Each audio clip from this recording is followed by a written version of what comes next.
Hannah Arendt's observation of Adolf Eichmann during his 1961 trial in Jerusalem did not shock the world because it revealed a monster, but because it did not. Eichmann was not the caricature of evil people expected to see. He did not radiate cruelty, ideological fanaticism, or sadistic pleasure. Instead, he appeared painfully ordinary, bureaucratic, and intellectually shallow. What Arendt identified in him was something far more unsettling than malice, an almost total absence of thinking. Eichmann spoke in clichés, relied on stock phrases, and demonstrated an unwavering loyalty to procedure rather than principle. From this, Arendt formulated what would become one of the most disturbing concepts of modern political thought: the banality of evil. Evil, she argued, does not always arise from hatred or monstrous intent, but from the failure to think critically about one's actions, especially when those actions are embedded within large, impersonal systems. For Arendt, thinking was not synonymous with intelligence, education, or technical competence.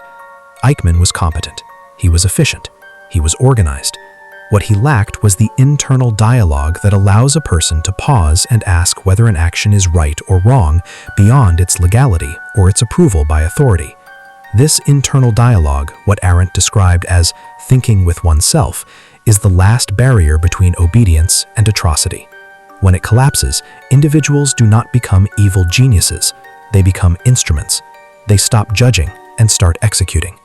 In such conditions, responsibility dissolves into hierarchy, and moral weight is displaced upward, always to someone else.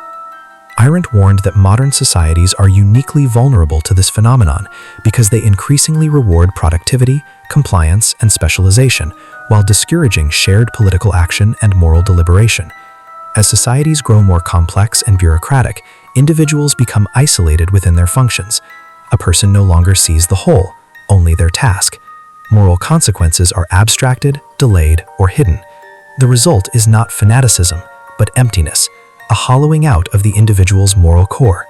This is the soil in which totalitarian systems thrive, not because everyone believes the ideology, but because too few are willing to think against it. This vulnerability did not disappear with the defeat of Nazi Germany. On the contrary, the post-war world inherited both the administrative structures and the psychological insights that made mass compliance possible. Nowhere was this more evident than in the emerging obsession with controlling the human mind. If obedience could be engineered, resistance neutralized, and thought disrupted at its source, then political control could be achieved without overt violence. The search for chemical tools to bypass the individual's internal command center became one of the most dangerous scientific pursuits of the 20th century. Lysergic acid diethylamide, better known as LSD, was originally synthesized by Swiss chemist Albert Hofmann in 1938. Hofmann did not intend to create a weapon. He was researching compounds derived from ergot fungus for pharmaceutical use. Yet when he accidentally absorbed the substance in 1943 and experienced its powerful psychoactive effects, it immediately attracted the attention of military and intelligence institutions. LSD appeared to dissolve ego boundaries, disrupt memory, induce extreme suggestibility, and temporarily suspend the internal narrative that anchors personal identity. To regimes obsessed with interrogation and control, this was not a curiosity, it was an opportunity. There is evidence that Nazi medical researchers explored psychoactive substances, including early hallucinogens, as potential truth serums during interrogations of prisoners and resistance members. Concentration camps such as Dachau were not only sites of physical brutality, but laboratories of psychological degradation.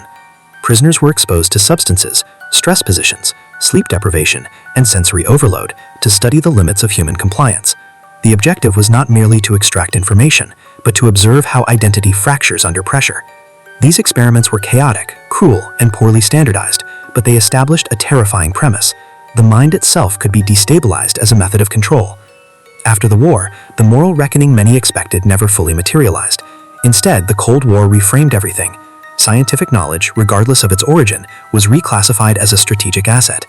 Through programs like Operation Paperclip, the United States absorbed not only German engineers and physicists, but also fragments of medical and psychological research produced under horrific conditions. Officially, these data were condemned. Privately, they were studied. The justification was always the same: if we do not use this knowledge, our enemies will. This logic laid the groundwork for one of the most infamous programs in American history, Project MKUltra. Beginning in the early 1950s, the CIA launched a sprawling, secret initiative to investigate mind control, behavioral modification, and interrogation enhancement. The agency feared that communist adversaries had developed techniques to brainwash prisoners of war. Rather than question the premise, the response was to replicate and surpass it. Over the next 2 decades, MKUltra funded hundreds of experiments, many of them illegal, unethical, and conducted without consent. American citizens, hospital patients, prisoners, soldiers, and even unwitting civilians were administered LSD and other substances. Some were subjected to sensory deprivation for days or weeks. Others were psychologically broken through isolation, humiliation, and repeated drug exposure. In certain cases, subjects were observed through one-way mirrors while their sense of reality disintegrated. The goal was never fully achieved. True mind control remained elusive, but the damage was immense. Lives were shattered, memories erased, and trust in institutions corroded. When MKUltra was exposed in the 1970s, most of its records had already been destroyed, an erasure that itself testified to the program's moral bankruptcy. Yet the most unsettling continuity was not the experiments themselves, but the mindset behind them. Once again, individuals operated within a system that framed abuse as necessity and framed conscience as naivety. Orders were legal, procedures were approved, responsibility was diffuse. The same bureaucratic logic Arendt identified in Eichmann resurfaced in a new context, under a different flag, justified by a different fear. This tension between institutional mandate and individual conscience reached a modern apex in the aftermath of the September 11th attacks. The shock of that day shattered the illusion of invulnerability and triggered a political climate in which fear became policy. The United States government rapidly expanded its intelligence and security apparatus, granting extraordinary powers to agencies tasked with preventing another attack. In this environment, moral boundaries were once again reframed as obstacles to survival. The CIA developed a formal program of enhanced interrogation techniques, a euphemism that concealed acts long recognized as torture. These techniques included waterboarding, extended sleep deprivation, stress positions, confinement in small boxes, and exposure to extreme cold. Internal memos argued that these practices were legal, safe, and effective. Lawyers provided retroactive justifications. Psychologists were recruited to design protocols that would maximize psychological pressure without leaving visible scars. Once again, expertise was used to optimize suffering. John Kiriakou, a CIA officer with years of experience in counterterrorism, found himself confronted with a choice that echoed Arendt's warning. Within the agency, the program was normalized. Colleagues spoke of shades of gray, of necessary evils, of lives saved by information extracted under duress. Certification to use these techniques was framed as a professional requirement, not a moral decision. Yet Kiriakou recognized what was happening. He identified the practices not as enhanced interrogation, but as torture. When asked to participate, he refused. This refusal carried consequences. Kiriakou was isolated, sidelined, and eventually compelled to leave the agency. When he later confirmed publicly that waterboarding was official U.S. policy, the reaction was swift and unforgiving. While those who designed and authorized the program faced no legal consequences, Kiriakou was charged under the Espionage Act and sentenced to 23 months in federal prison. His crime was not torture, but truth-telling. The message was unmistakable. Loyalty to secrecy outweighed loyalty to ethics. Kiriakou's story underscores Arendt's central claim. The greatest danger is not fanaticism, but thoughtlessness. Systems that reward obedience and punish reflection do not require evil individuals. They manufacture compliance. They create environments in which the moral cost of dissent is higher than the moral cost of participation. In such systems, courage becomes an anomaly. What connects Eichmann, MKUltra, and post-9/11 interrogation programs is not ideology, but structure. In each case, individuals operated within hierarchies that diluted responsibility and discouraged independent judgment. Language was weaponized to sanitize reality. Victims were abstracted into categories. Actions were justified by necessity. And those who paused to think, to truly think, were treated as liabilities. Arendt believed that the antidote to this process was not ideology, but thinking itself. Thinking that resists cliches.